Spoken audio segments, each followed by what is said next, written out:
नमस्कार अन्नदाता किसान भाइयों। तो आज के वीडियो में मैं आपको बताने वाला हूं कि सरकार यूरिया पर नए नियम लेकर के आई है। इससे किसानों को फ़ायदा होने वाला है या नहीं, या किसानों के लिए ये भी सिर्फ एक दिखावा है और कुछ नहीं। तो किसान भाई, मैं भी यूरिया केंद्र पर गया था और मैंने वहाँ जब जाकर स्थिति देखी तो बहुत ही बुरी स्थिति थी।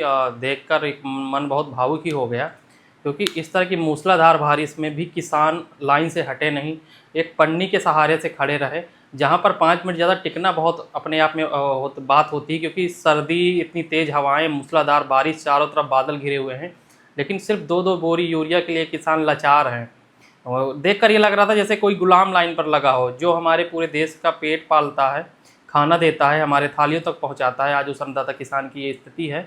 और बहुत सारी स्कीमें आती हैं, बहुत सारी योजनाएँ आती हैं, लेकिन कागज़ों पर ही रह जाती हैं। ज़मीनी हकीकत जब आकर देखें तब पता चले क्या है, और कहीं पर दिखाया नहीं जाता, चीज़ों को दबा दी जाती हैं। तो कल मैंने देखा, उसका मैंने एक वीडियो बनाया है और मैं आप लोगों के साथ साझा करूंगा उस वीडियो को।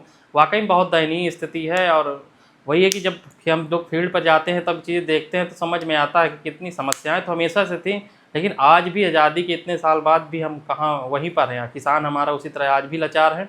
तो चलिए बात करते हैं। मुख्य बात ये थी कि जो सरकार नियम लेकर आई हो, क्या लेकर आई है, उससे किसान को क्या होने वाला, फ़ायदा होने वाला है या नहीं होने वाला है। तो एक बस जानकारी के लिए है कि मैं आप लोग को बता पाऊँ, क्योंकि सेंटर पे लोग जा रहे हैं तो बोल रहे हैं हमें 1 बोरी यूरिया मिल रही है, या 2 बोरी मिल रही है, 3 बोरी मिल रही है, लेकिन हमें चाहिए थी 5 बोरी या 4 बोरी। तो ऐसा क्यों हो रहा है, किस वजह से ऐसा वो लोग कर रहे हैं, जो सोसाइटी पे बैठे हुए हैं लोग, ये कर्मचारी हैं, तो बताने वाला हूँ। और किसान भाई, अब मेरे चैनल में जुड़ने के लिए आप सभी लोगों को बहुत बहुत धन्यवाद। हमारा परिवार धीरे धीरे बड़ा हो रहा है, काफ़ी लोग जुड़े हैं, बहुत लोगों ने सपोर्ट किया है। आप लोगों के कमेंट बहुत आ रहे हैं और उस पर मैं आपको जवाब देने की पूरी कोशिश करता हूं।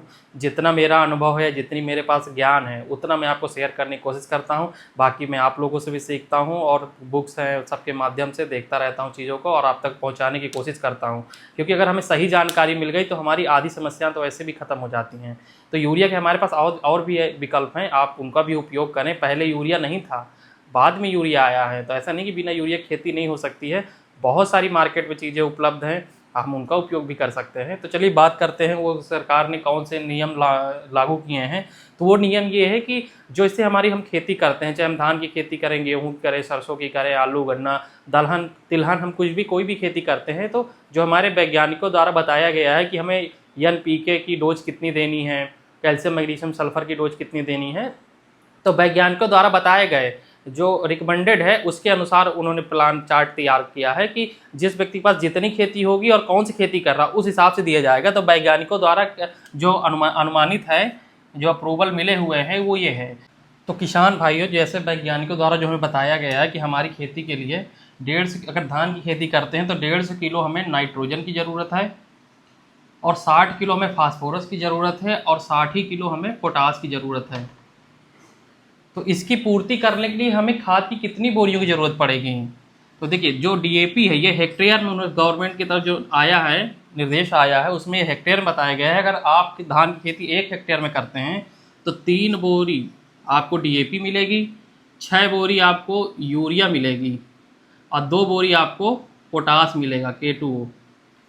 तो ये मात्रा मिलेगी, इससे ज़्यादा आपको नहीं मिल पाएगी। तो अगर बात करते हैं जो हमारे छोटे किसान हैं, जो 1 हेक्टेयर में नहीं कर रहे हैं, तो उनको कितना बोरी मिल सकता है। तो इसके लिए सिंपल से हम कर सकते हैं कि 1 हेक्टेयर में 2.47 एकड़ होता है।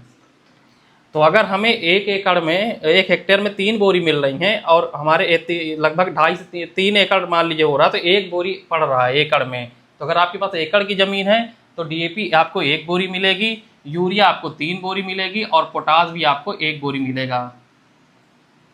तो 1:3:1। तो 1 आपको DAP मिलेगी, 3 आपको यूरिया मिलेगी, और 1 आपको पोटास की बोरी मिलेगी। तो इसमें क्या होता है, जैसे हम कोई जब खरीदते हैं, DAP खरीदे या यूरिया खरीदे, जब हम उसको खरीदते हैं तो उसमें किलो में होता है, और हमें जो परसेंटेज चाहिए होता है वो निकालना पड़ता है। तो जैसे आप यहाँ देखेंगे, जब आप जाके 6 बोरी यूरिया जब हेक्टेयर में डालते हैं, तब जाके आपको 150 किलो नाइट्रोजन मिल पाती है।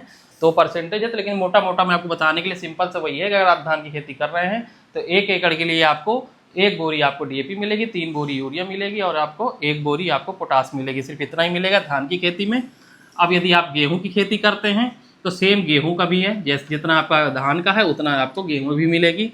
सरसों में करते हैं थोड़ा सा यहाँ पर चेंज है, क्योंकि जो हमारी फसल की ज़रूरत है वो 120 किलो नाइट्रोजन की होती है, 50 किलो फास्फोरस की होती है और 40 किलो पोटास की होती है। इसके साथ साथ हम सल्फर ऐड करते हैं, जो आप मार्केट में लेकर आप दे सकते हैं।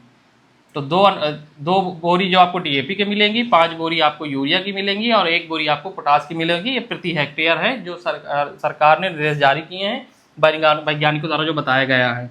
आप आलू की खेती करते हैं तो आलू की फसल को हमारा 200 किलो नाइट्रोजन की ज़रूरत होती है, 80 किलो हमारे फास्फोरस की ज़रूरत होती है और 120 किलो हमें पोटास की ज़रूरत पड़ती है।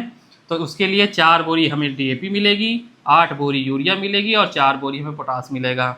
बात करते हैं अगली फसल गन्ना की। तो गन्ना के लिए हमें 250 किलो नाइट्रोजन की ज़रूरत होती है, 100 किलो फास्फोरस की और 60 किलो पोटास की। उसके लिए जो हमें बोरियां मिलेंगी, तो बोरी हमें 5 बोरी हमें डीएपी की मिलेगी, 10 बोरी यूरिया की मिलेगी और 2 बोरी पोटास की मिलेगी। अगली फसल की बात करते हैं हम दलहन। दलहन की अगर हम खेती करते हैं तो उसके लिए 20 किलो नाइट्रोजन, 80 किलो आपकी फास्फोरस और 40 किलो पोटास। तो उसके लिए हमें 4 बोरी डीएपी मिलेगी, 1 बोरी नाइट्रोजन मिलेगी, पोटास की मात्रा 0 है, तो सरकार के निर्देश के अनुसार नहीं है। अब आगे हम अगर दलहन की खेती करते हैं तो हमें भी यहाँ पर भी हमें सल्फर ऐड कर देना है। नाइट्रोजन की इतनी कम मात्रा में क्यों देनी होती है? क्योंकि दलहन फसल खुद ही नाइट्रोजन का फिक्सेशन करती हैं, उनकी जड़ों में गांठों में एक जीवाणु पाया जाता है जो नाइट्रोजन बनाती हैं, इसलिए उनको नाइट्रोजन की ज़्यादा ज़रूरत नहीं होती है। तो ये सरकार द्वारा जो अभी निर्देश जारी हुआ है, तो ये 1 2 3 4 5 6 फसलों पर आया है। उनके वैज्ञानिक संस्तुति के आधार पर किसको कितनी बोरियां मिलेगी, तो आपको इसी अनुसार जो यूरिया केंद्र है वहाँ पर इसी के अनुसार आपको यूरिया की बोरियां मिलेंगी और आपको डालना है। और यही डोज है। थोड़ा सा लगातार हम उर्वरकों का उपयोग कर रहे हैं तो थोड़ी मात्रा बढ़ जाती है, सेम तो नहीं है, लेकिन डोज थोड़ी सी हमारी ज़मीन की बढ़ जाती है, लेकिन हमें ज़्यादा नहीं डालना है। क्योंकि अगर हम यूरिया का ज़्यादा उपयोग करते हैं तो हमारी मिट्टी अम्लीय होती है, बहुत सारे नुकसान होते हैं। सबसे ज़्यादा बीमारी हमारे खेतों में आने का कारण है यूरिया। कोई भी बीमारी हो, चाहे वो फफूंद की वजह से हो रही हो, चाहे वो कीट की वजह से हो रही है, उसका मेन कारण है वो है हमारा यूरिया। क्योंकि हम सब ज़्यादा यूरिया का अंधाधुंध उपयोग कर रहे हैं। हमें यूरिया के उपयोग को बहुत कम करना है। उसकी जगह पे हमें या जैसे नाइट्रोजन दे रहे हैं, डीएपी दे रहा है, पोटास दे रहे हैं, तो कैल्शियम भी देना है, मैग्नीशियम भी देना है, सल्फर भी देना है, जिंक भी दे रहा है, आयरन भी देना है, कापर भी देना है। तो इन सब चीज़ों को हम मिला कर देना है और हमें बहुत अच्छे परिणाम मिलने वाले हैं। तो आप थोड़ी मात्रा को भी कम करिए। ये मत बगल वाले ने 4 कट्टे डाले हैं तो मैं 5 कट्टा डालूंगा, ये इस वाले पे मत जाइए। जितनी ज़रूरत है उतनी दीजिए। अब बात रही यूरिया की किल्लत की, तो गवर्नमेंट तो योजना ला रही है। अब देखते हैं ज़मीनी हकीकत में कब तक किसानों को इससे राहत मिलती है, मिल पाती है, नहीं मिल पाती है। लेकिन उसके जगह पे हम क्या डाल सकते हैं, उस पर मैंने आपको वीडियो बनाया हुआ है कि हम अमोनियम सल्फेट का कैसे उपयोग कर सकते हैं। तो आप वो वीडियो देखकर आप वहाँ से पूरी जानकारी आपको मिल जाएगी। तो किसान भाई, मैं मिलता हूँ आपसे फिर से एक नए वीडियो नई जानकारी के साथ। तब तक सभी किसान भाइयों को नमस्कार, धन्यवाद। इतना प्यार, इतना सपोर्ट देने के लिए बहुत बहुत धन्यवाद। नमस्कार।